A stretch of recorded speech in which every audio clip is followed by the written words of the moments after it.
Imagine dating someone for years. The relationship ends, and suddenly they say that you owe them money for wasting their childbearing years. Yes, a woman is demanding her ex pay for her IVF and egg freezing because he stole her fertility window. The story isn't just dramatic, it exposes the biggest lie modern women were sold. Let's decode it.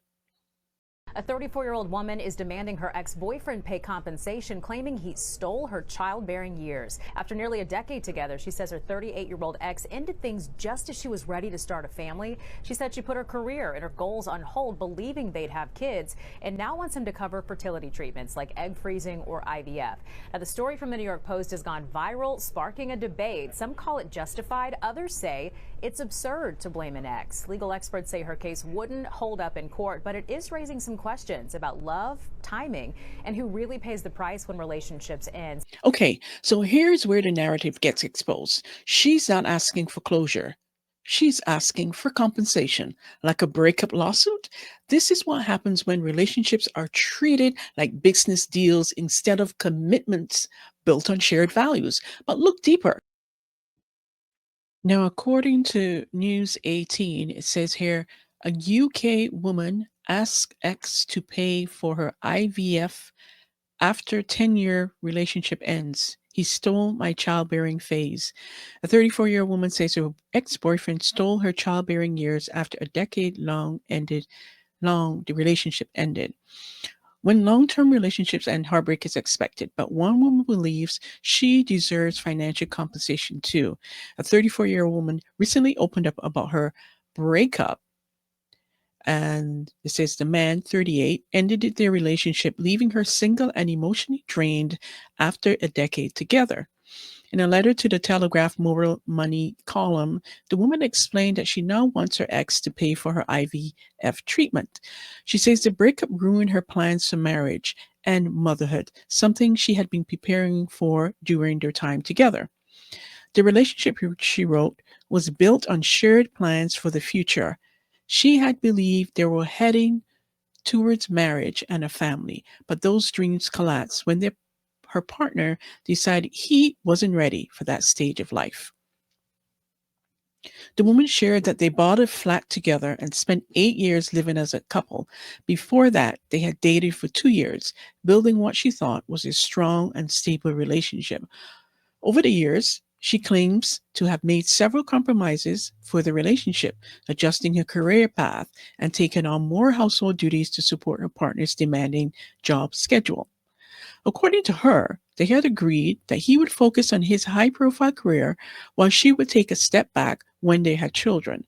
It was an understanding, she said, based on trust and shared goals. But the plan fell apart when he told her he wasn't ready for marriage or kids, leaving her feeling betrayed.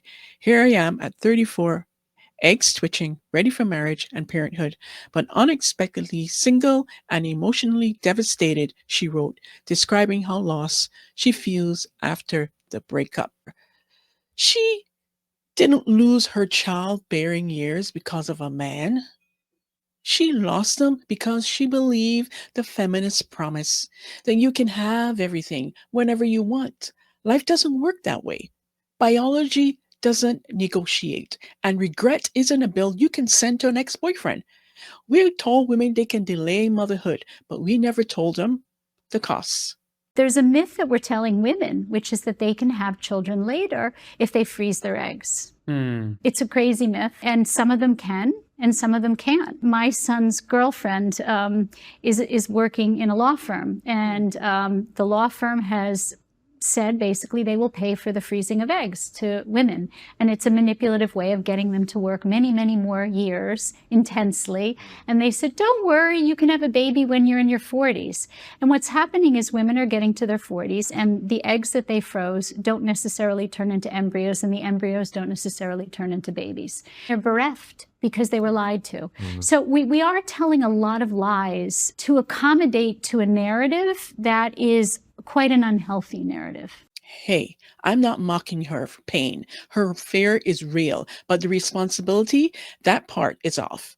She's angry at the wrong person, not the ex, But the ideology that told her delay marriage, prioritize career, focus on yourself, family can wait, men are optional. And now those same voices are silent.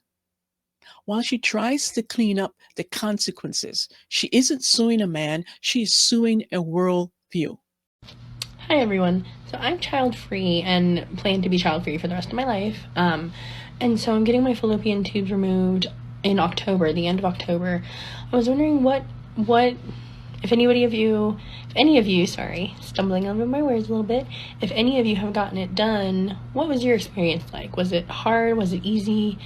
The surgery, because I'm just nervous. I'm a little nervous. But yeah, if you have any advice or any things that happened to you when you got your tubes removed, or even hysterectomy or anything like that, with things like that, I would really appreciate it. So yeah, just comment or message me or whatever. Again, I appreciate it, guys.